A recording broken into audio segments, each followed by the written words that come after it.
Hey there, podcaster. I see you over there. You are doing everything you can to get your podcast found, to grow your listenership, and to do all the things that you want to do. But here's the thing. The things that you might be doing might be the reason why you're actually not getting visible, why you're actually not growing. And I want to tell you a little bit today about something that I'm noticing about the industry of coaching and visibility that you might not recognize that actually changed my life when I realized it. I went from burnt out to actually doing what I enjoy and actually growing my business. So are you ready? Welcome to Beyond the Downloads, the show that dives deeper than stats and charts to reveal the real impact of your podcast. I'm Jennifer Dragonette, founder of the Bold Action Collective, where we believe that bold moves truly spark transformation. Each week, we explore how your unique story, passion, and purpose can create powerful connections that will change lives, yours and those of your listeners. If you're ready to go beyond the metrics, embrace bold action, and unleash the life raft potential of your podcast, you're in the right space. Let's go. So first, I want to say congratulations. Congratulations, you are showing up. Congratulations, you are posting your podcasts and you are going out and trying to repurpose like crazy. And here's the thing. It's not that what you're doing is wrong. It's that repurposed content, if not done with intention, is actually going to get you the wrong results. Case in point right now, I have 2 production clients that are getting millions and millions of views over on YouTube because we're repurposing. Yes, we're getting subscribers, but one of them is seeing an ROI. They're seeing their email list grow. They're seeing their subscribers grow and they're going viral. The other one, however, we see they're going viral, but nobody's subscribing. The thing is that repurposing isn't always going to work. And to be honest, if you're pulling clips from your podcast, that's not working either. What I'm finding a really hard time with, and that's something that just happened to me, is that a client that I'm working with is actually claiming my strategy as theirs. And they're trying to bake it into other clients. So they have an agency of a sort, and I have an agency of a sort, and they're trying to do what I do inside their agency that is for a different platform, we'll just say, ones that I don't normally specialize in. And as I keep seeing them post like, hey, my client's got all these wins on YouTube. Hey, repurposed all of your content from Instagram and TikTok over on YouTube for YouTube Shorts. They're sending the wrong message because they're not fully explaining that there is a strategy behind this. Yes, I am pulling some of that content that they're using to grow these YouTube channels, but clearly I've got one client that's actually growing their email list and actually getting that ROI, building those connections, while the other person is just slapping stuff up because, again, they think they understand how to repurpose. And this really drives me crazy. One is that they're claiming the results of that I'm getting from my clients. 2, that they are going out thinking they understand this process and creating more confusion, which creates more burnout, which is why less than 13% of podcasters make it. Because it's really hard when you sit there and you pour your heart and soul into something and it doesn't go anywhere. And we think we need to go viral, but we don't. We need the visibility that actually matters, and that's the actual right person. So this is what's happening, is that on one of the channels, I'm strategically picking what social media assets to use. I'm planning them so that the RSS feed and the video that I've put up on YouTube actually fits to this, so that it feeds those people that come into shorts into their longer form content, so that the people actually subscribe, go to that next video, get a win, and want the next thing and the next level with those clients. What's happening with the other person is that they are seeing what I'm doing, and now they're selling this process, but they're seeing what I'm doing and they're trying to mimic it. But what they don't understand is I'm rewriting things. I'm tagging things correctly. I'm strategically picking things that actually work for the platform. Not everything that is created on TikTok, Instagram, or any of those platforms isn't going to translate. And this is why I've created YouTube Meet podcast, because you have to look at the strategies of all the platform. And if you're going to repurpose, you've got to do it with a strategic plan going in. You can't just wing it. You can't just start podcasting and I'm going to do XYZ. Well, you can, but then you need to have a strategic plan at the end. You either have to plan in the front so that you're set up for success, or as soon as you record, you're going to have to figure out on the back end how to do whatever it is that you want to do with visibility on different platforms. Podcast SEO does work, but it's a slow build and it isn't going to get you anywhere fast. It's going to create that legacy. I have a podcast that I shut down a year and a half ago almost. It still gets about 10 to 20 downloads a week. I still get about 5 people on my email list every year. And that's pretty good for me to not have actually optimized that, because I shut it down before I got really good at SEO. But I knew enough. I knew enough of how to repurpose. I knew enough about how to position. And this is what drives me crazy is because I like to test the market. I like to know. I like to learn in advance. So of course, I'm going to hire mentors. But I've been hiring mentors that have actually led to more confusion and made me really realize why so many podcasters give up. Podcasting is like nurture. So let me back this up. YouTube Meet Podcast. If you've heard of Coffee Meet Bagel, it is a dating app. And when I was having a conversation with one of my beautiful friends, we were talking about it, and it's like, yeah, your first date, your first meetup, this could be with a friend even. You normally have coffee, right? You have something that's a low commitment. That's your YouTube. You have YouTube Shorts, low commitment. And then if you position the correct way on YouTube, which is answering questions, not going through your whole podcast, that is your coffee. When you want to get to know somebody and you're comfortable enough to eat in front of them, then you go to podcast.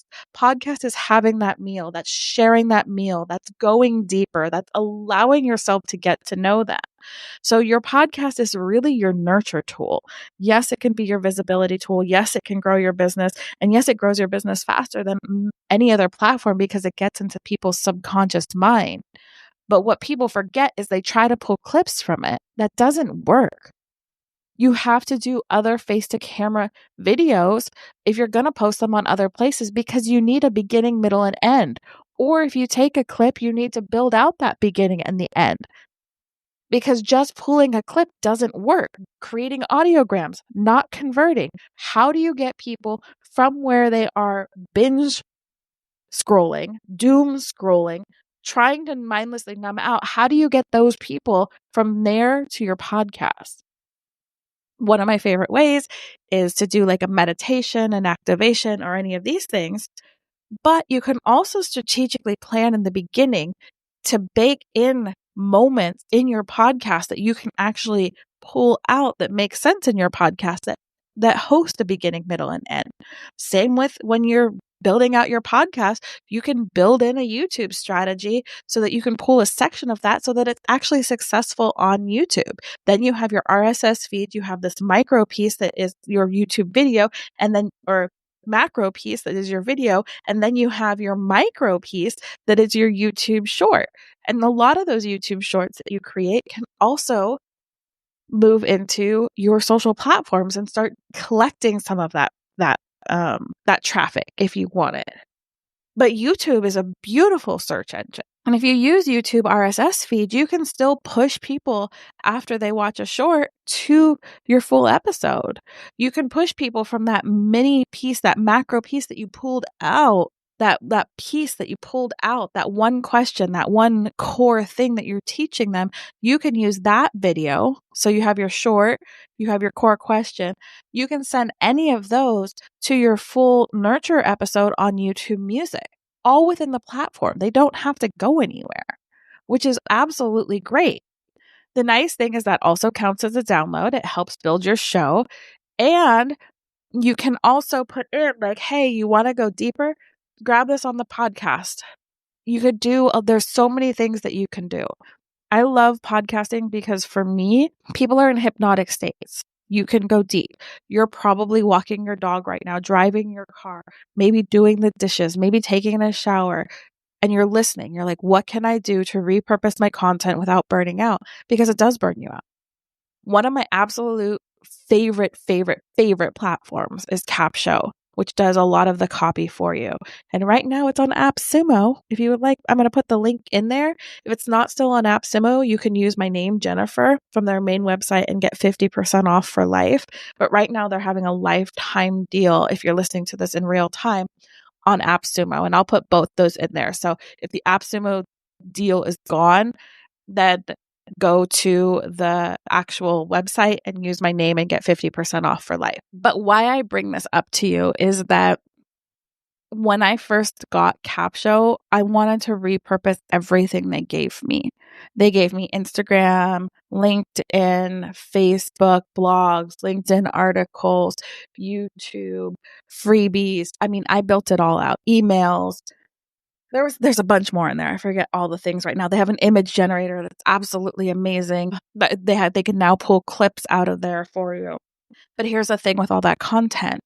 If you're not strategically using it, you're going to burn yourself out. You don't need to be on every platform to grow and to be seen.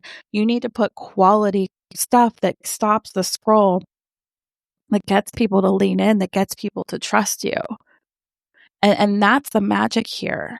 And that's why this is really frustrating to me, is that, like, as this person not necessarily stole my strategy, but thinks they understand my strategy. So they're kind of treating me poorly and claiming my work, because we kind of work side by side with some of these clients, but I see them all the time in their stories claiming my work on YouTube. But what they're not understanding is there's a strategy behind the things that I'm actually picking to put over on these platforms, over on YouTube to grow. There's a strategy behind it, but they're thinking, oh, YouTube short is just like a TikTok. It is not. It's just like an Instagram. It is not. YouTube has different standards. And it's so frustrating to me to watch so many people get burnt out. I did the same thing. You can tell in my voice right now, I'm coming off of a burnout cycle where I'm burnt out and I'm frustrated because this person is trying to take my strategy, push me out of partnerships, and then still is teaching people wrong. So because they actually didn't listen, I tried to help them. I tried to help their company. I tried to help their agency. And because they didn't listen and they thought they knew best, now they're burning people out by teaching these strategies. There's a ton of other things in there, but you have to start looking at, like, what is actually working. And yes, planning takes more time. It takes more time to prep for your podcast. It takes more time to prep in the beginning. But if you could take that time to strategically build out something that is actually going to grow your be a successful podcast, be a successful YouTube video, and you could have success with your short form content on YouTube Shorts and maybe over on Reels, on Instagram, Facebook, or a TikTok. If you could take an extra 10 minutes maybe to build this out, would you do it? I mean, I would. And that's why I created YouTube Meet Podcast, because it walks you through that strategy. Not only does it walk you through the strategy, it gives you the whole ChatGPT prompt that you can, like, set up, build your business, build your tone, build everything out. And then it'll actually build out the structure of the episode for you so that you have something to follow, so that you are on track. You aren't seeking going viral. If you are, great. What is that virality going to do for you? You're not going deep unless that content is actually going to push to something. Again, I have the two clients. One, I'm strategically using different social media content to grow their channel, and they're at like 14 million views, and they've gotten an extra 2,000 subscribers this is all in the last 28 days. And those 2,000 subscribers are going over to their email list. That's a win.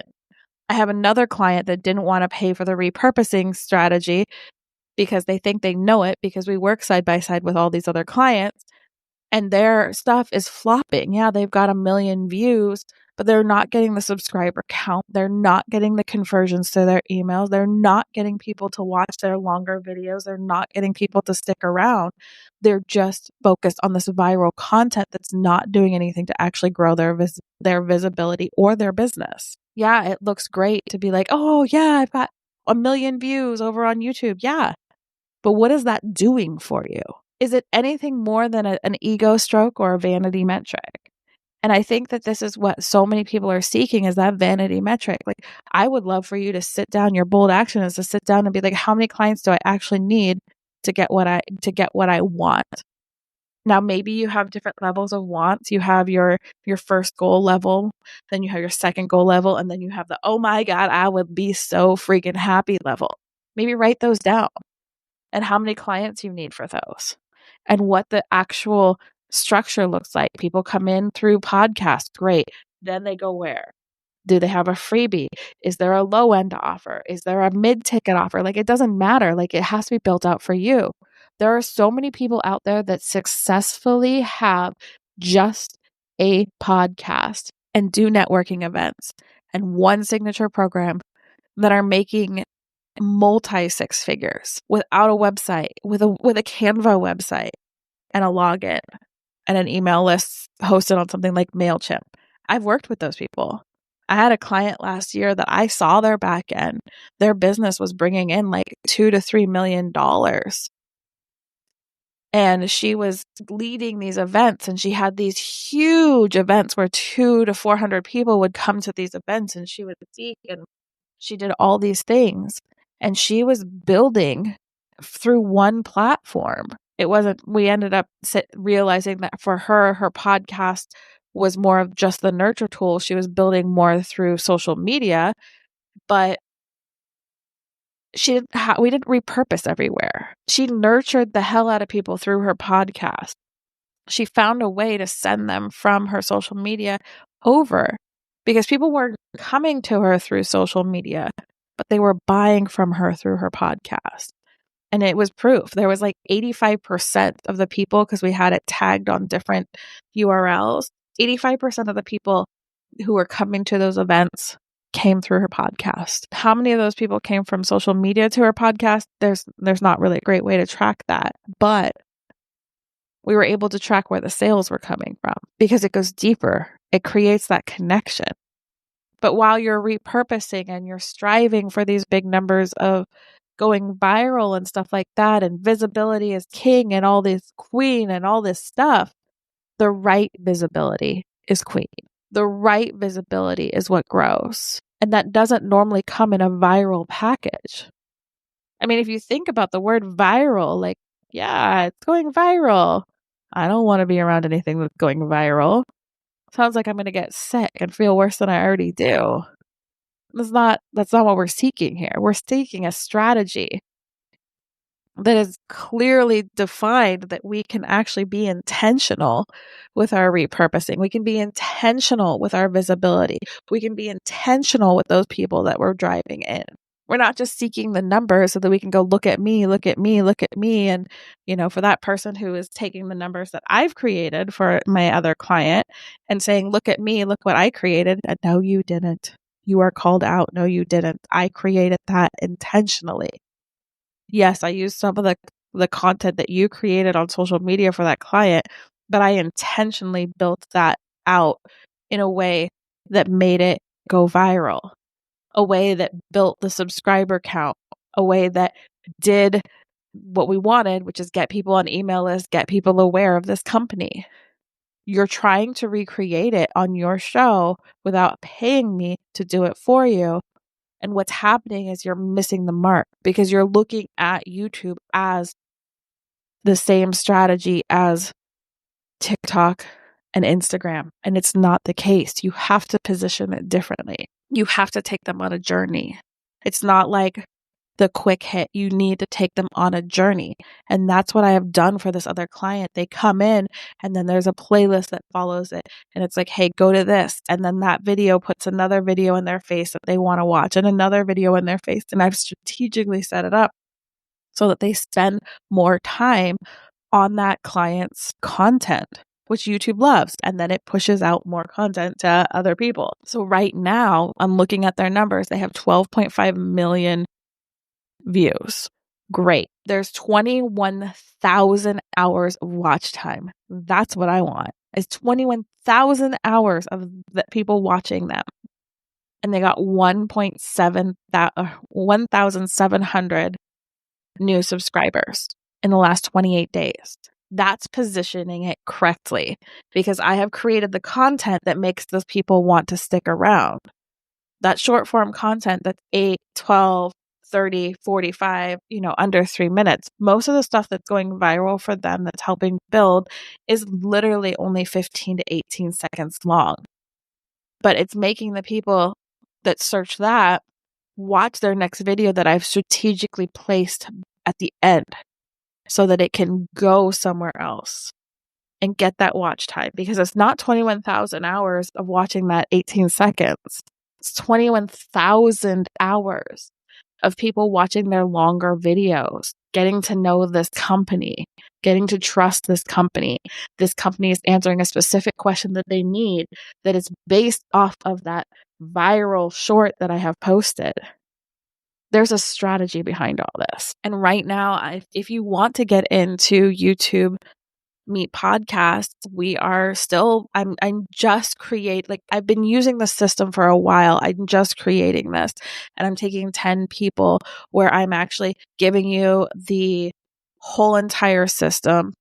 I am walking you through how to use it one-on-one with me so we can tweak it towards your business. And we are actually moving the needle forward where you can position your podcast and YouTube to actually convert, to actually be set up for success, where you're not having to record a ton of content. Yes, you record a couple of minutes at the end for face to camera so that you can get those shorts that actually work for you. But again, the strategy doesn't have to be hard, especially since I've built out a whole ChatGPT or Gemini or any one of the softwares that you're using. I've built it out so you can plug this in. It asks you the questions, you respond, and then it builds you out your template for your episode and your template for your shorts. And then you just sit down and you can actually bulk record and you can get ahead. And right now, if you want YouTube Meet podcast, it's $197 and it comes with one-on-one support, because I am in this phase of testing and tweaking and making sure that the process that I've been using for clients, I can actually put into a system that I can sell. So if you're interested in that, YouTube Meet podcast is in the show notes. I'd love to see you in there. I'd love to support you. It's $197. Again, for $197, if you could set yourself up for success and not be stuck in this, I have to go viral. I teach you how to repurpose too. So if you're already creating content on social media, I teach you how to repurpose that in YouTube Meet podcast also. But I teach you how to intentionally plan in the beginning before you hit record so that you only have to show up once. Everything is set up so that it's easy to edit. It's easy to pull the pieces that you need for YouTube. It's easy to pull your podcast episode, and it's easy to pull those shorts because it's set up in a certain way to pull it out with ease, because we don't want you editing for hours. We don't want you seeking what is the best little clips in here. We don't want you using things like Opus Clip where AI is trying to figure out what's viral. It doesn't work. You might get lucky from here and there, but if you don't strategically pick it up, do you want to base your business and your income and your impact on luck? I sure as hell don't. So that's my rant for today. You can tell I'm a little bit under the weather, but that's okay, because this needed to come out, because you are magical. What you have needs to be in the world, but you don't need to put it out in a way that makes you burn out. You don't need to you can't just repurpose. I'm just going to take this and put this on another platform. No, every platform has something a little bit different. And I wish people understood that. Yeah, it looks easy like what I'm doing, but there's strategy behind what I'm doing. And that's what I want to give you with YouTube Meet Podcast. So go out, make today amazing, because you are beautiful, you are wonderful, you are worthy, and your story deserves a microphone. Now go do the thing.